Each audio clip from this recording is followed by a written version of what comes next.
Kaba, what's cracking, y'all? This is JCJ. I want to thank you guys for tuning in today. Definitely, we have a special episode. I want to talk about a YouTuber that's very instrumental in our community and certain things that I think that can be done to make sure that we have a tangibles agenda.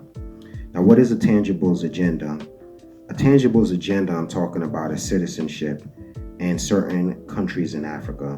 A tangibles is also certain rights to certain business that we can open up in Africa without having to have $500,000 like you need to have in Ghana. I'm talking about the big YouTuber, Wode Maya. I am Maya, one of my favorite YouTubers, very charismatic guy, showcases all of Africa and the beauty that it has to offer. And I think that we need people like him. I think that we need people like Search for Huru that kind of talks about more of the traditional and more of the villages that are in Africa. Now, the reason I'm even bringing this up as far as Wode Maya today is really because, there's been a lot of talk back and forth. And even he had a episode a few weeks ago where he talked about certain leaders that all they kind of seem to do is just talk. And he mentioned Dr. Umar Johnson and a few other people that really just need to step it up. And you know what? I completely agree with him. I think that folks need to stop doing speeches, lectures, and really organize more proactive movements and so forth. But with that said, I think Wode Maya has also become a leader at this point. With 400,000 subscribers, I'm someone who supports him, merchandise, and also his channel. I think what it's become is he has the ability to lead a charge. He has the ability to take all of the young YouTubers and make agendas because they're asking for Black Americans to come in, give back to the continent. They're asking for Black Americans to invest in the continent. They're saying to come back home.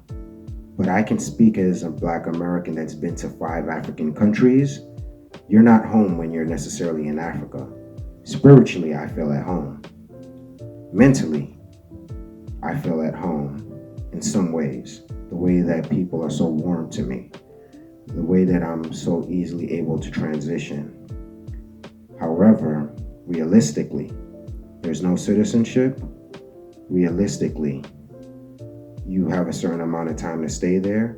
Realistically, you cannot invest and have a successful businesses in most African countries unless you have a lot of money. And I'm talking about $100,000 liquid capital. So, with that said, most Black Americans don't have $100,000 liquid capital. Most Black Americans who went for the year of return in Ghana, such as myself, don't have $500,000 to do big business, which is what it seems like the African governments are looking for. So when I say tangibles 2022, tangibles are pretty much citizenship or certain provisions for Blacks in the diaspora, not just Black Americans, but Blacks in the diaspora when they come back to Africa and contribute, that they're allowed to participate in. And now the reason I'm even bringing up Wode Maya is because to me he's an interesting character and he's someone with a lot of power that he doesn't even know that he has.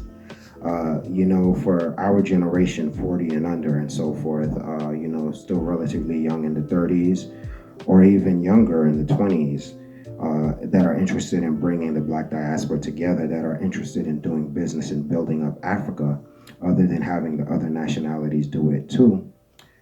There has to be more of an agenda, more tangibles that are possible. Now, we can go through our politicians. There's other ways to do it. Or you can go on the ground and go through the chiefs. That is correct. But with Wode Maya's power at this point, and since he's preaching it as well too, getting all of the young YouTubers to come together and to kind of promote that as far as tangibles. Now, what would they get out of this situation? What they would get out of the situation is potential investors even in their business, right? people on the grounds and so forth that can help out with the entertainment industry and their business, people on the grounds that can help a Back to Africa movement if really that's the case, people on the ground that have an agenda that can come together to really build up Africa and invest in Africa that's so profitable for sub-Saharan Black Africans. Guatemala, you have so much power that you don't know that you have. And that's why I would just encourage for someone like you to spearhead it, because you're in the perfect situation. You know, when I first saw Guatemala, it was like almost 4 years ago. And I was actually on my way to Asia. And I Googled blacks in China, and his video somehow came up. So I ended up going to Hong Kong and southern China. And when I started looking at his videos, you know, it was very entertaining from his standpoint of being an African in China. But while I kept looking at his videos, thank God, I got introduced to Search for Haru, you know, O'Shea, African Superstar, you know, the African Diaspora News Channel, and a few other people. And I really owe it all to Guatemala. You know, initially when I first saw him, I think back then he had that flat top, looking like a little, you know, Gary Coleman and everything. And I was like, who is this guy? But since then, you know, I've learned to really appreciate the content.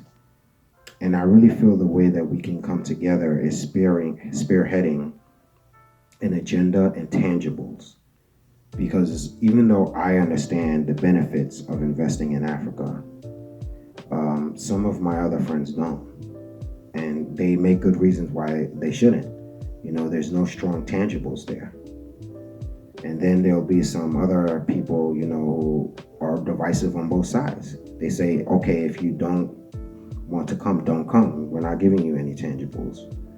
And then the other people will say, well, if you're not giving us any tangibles, it's not really home. Am I really African? Both have legitimate sides and truths to what they're arguing, right? But if we're really all coming together for something, and if it's really just not a Pan-African hustle, then it should come with something, tangibles. And Africa, especially sub-Saharan Africa, has some of the youngest population in the whole world.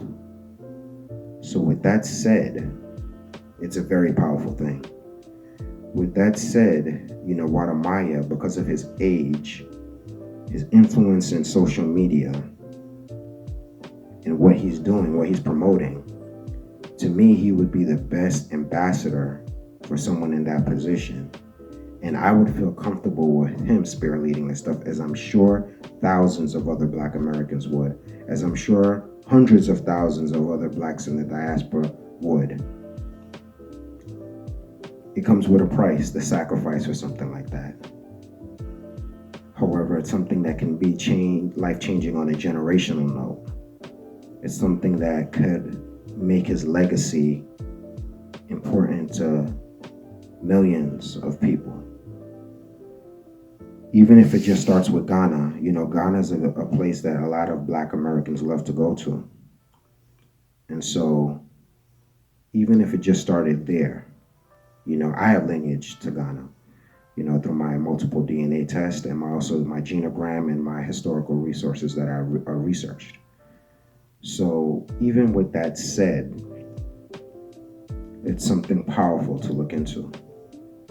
What am I spearheading tangibles for Blacks in the diaspora if we're going to come back, or even if we're going to just do business? There's going to be millions of Black Americans that won't even touch Africa. But even if they can do business there, whether it's importing, exporting, whether it's, you know, other things that are tangible resources, super important to look into. So, Guatemala, I'm challenging you. I'm challenging you to take this effort on your back, or to at least look at it, or at least have a forum to discuss it. Let's see what you'll do with that. But I think that you have untapped power. And like Spider-Man said, with great power comes great responsibility. Peace.